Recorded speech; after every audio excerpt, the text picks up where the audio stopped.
جب ہم نے یہ نعرہ لگایا نا تاجدار ختم نبوت زندہ باد، 1 ارب سے زیادہ مسلمانوں کی تعداد ہے اور 4 ارب سے زیادہ کافر ہیں۔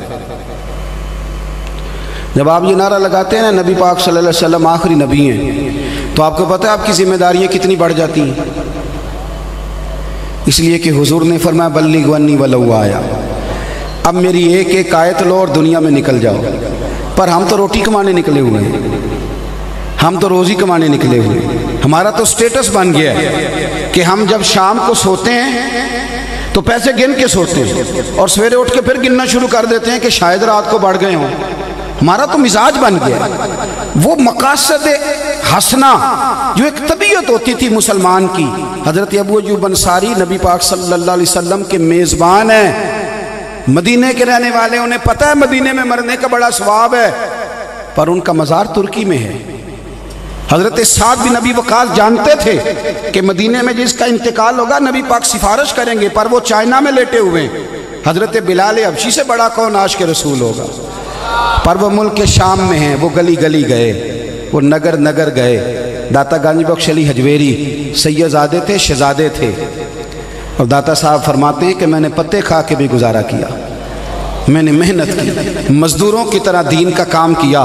کوئی بتائے کتنی پراپرٹی داتا علی حجویری نے بنائی تھی، کوئی بتائے کتنے بنگلے تھے، کتنی حویلیاں تھیں، آستانہ کتنا وسیع تھا۔ او بھائی جب تو کہتا ہے نبی پاک آخری نبی ہیں تو تجھے پتہ تیری ڈیوٹی کتنی ہے؟ تجھے خبر ہے تو نے کتنا کام کرنا ہے؟ نور توحید کا اتمام ابھی باقی ہے، بہت سارا کام دنیا میں کرنے والا ہے، تجھے گلی گلی جانا چاہیے تھا۔ میں تو اس قوم سے تعلق رکھتا ہوں، ابھی ہم نماز کا وعدہ لے رہے ہیں، ابھی ہم اپنے جوانوں کو کہہ رہے ہیں کہ روزے پابندی سے رکھا کرو، ابھی تو ہم گھر کے اندر باتیں کر رہے ہیں، اور 4 ارب کافر کو جا کے دین کی بات پہنچانا، انہیں بتانا۔ نبی کریم صلی اللہ علیہ وسلم نے نا قریش مکہ کے ساتھ جب شرطیں کی نا صلح حدیبیہ میں، تو محقق سیرت نگاروں نے لکھا ہے کہ اس میں ایک شرط یہ تھی کہ جو مسلمان مکے سے مدینے آئے گا نبی کریم اسے واپس کریں گے، اور اگر مدینے سے کوئی مسلمان مکے جائے گا تو مکے والے واپس نہیں کریں گے۔ حضرت عمر جیسے لوگ کہتے ہیں ہماری سمجھ میں بات نہیں آتی کہ یہ کس طرح کی شرط ہے، یہ تو ڈر کے صلح کرنے والی بات ہے کہ وہ ہمارا بندہ واپس نہیں کریں گے، ہمیں ان کا بندہ دینا پڑے گا۔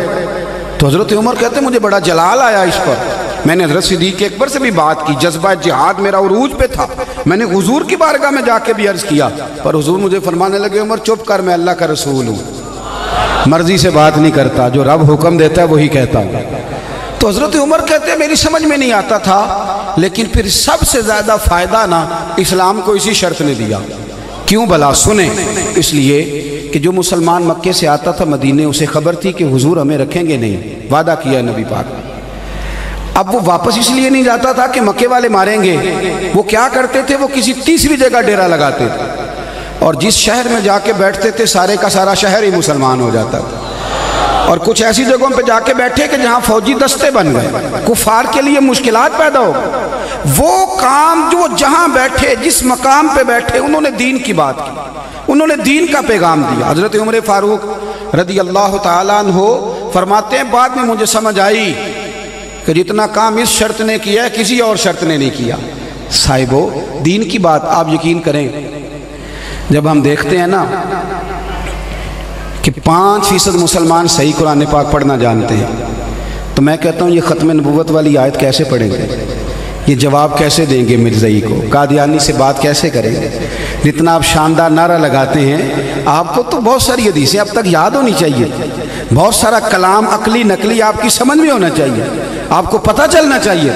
غور کریں اس بات پر میرے عزیز، ہمیں پیغام دین کے لیے جد و جہد کرنی ہے، ہمیں نکلنا ہے۔ 2-4 گلیوں میں کہا کرتا ہوں کہ اشتہار چھاپنا تو سنت ہی نہیں، جائز ہے اشتہار چھپوانا، سنت تو دروازے پہ دستک دے کے دین کی بات کرتا ہے، سنت تو کسی منڈی میں کھڑے ہو کے دین کی بات کرنا ہے، سنت تو عکاظ کی منڈیوں تک نکل جانا ہے، دور تک۔ ان الذین کفروا سواء علیہم اانذرتہم ام لم تنذرہم لا یؤمنون۔ اللہ کریم نے فرمایا محبوب جن کی قسمت میں کفر ہے آپ انہیں ڈرائیں یا نہ ڈرائیں وہ ایمان نہیں لائیں۔ حضرت عبداللہ ابن مسعود کہتے ہیں، پڑھیے قاضی ثناء اللہ صاحب پانی پتی کو رحمت اللہ علیہ، حضرت عبداللہ ابن مسعود کہتے ہیں میں نے عرض کی یا رسول اللہ آپ کو اجازت دے دی اللہ نے، چاہے ڈرائیں تو چاہے نہ ڈرائیں، اب ابو جہل کو ڈرانا ہے کہ نہیں؟ ابو لہب کو ڈرانا ہے کہ نہیں، عتبہ اتیبہ کو ڈرانا ہے کہ نہیں؟ تو حضور نے فرمایا مجھے میرے رب نے روکا نہیں۔ اس نے کہا چاہو ڈراؤ نہ ڈراؤ پر میں انہیں ڈراتا ہی رہوں گا۔ تو جو پکے کافر تھے جب نبی پاک نے ان پر تبلیغ جاری رکھی، میں حیران اس بات پہ ہوتا ہوں کہ اتنے سے مرزئی، توجہ ہے میری بات پر؟ اللہ کرے میں آپ کو بات سمجھا سکوں، اتنے سے مرزیاں اتنے سے، اور وہ کہاں کہاں پہنچ گئے، کہاں کہاں انہوں نے جا کے برطانیہ کے میڈیا تک رسائی حاصل کر لی۔ میرے پاکستان کے کتنے لوگ رہتے ہیں باہر، کتنے مسلمان رہتے ہیں، کتنے لوگ ہیں جن کو یہ قریب کر پائے، کتنے لوگ ہیں جن تک ہم اپنا میسج دے سکے، کتنے غیر مسلم تھے جنہیں ہم اپنے قریب کر سکے۔ ہمیں اسلام کی صحیح تصویر پیش کرنی۔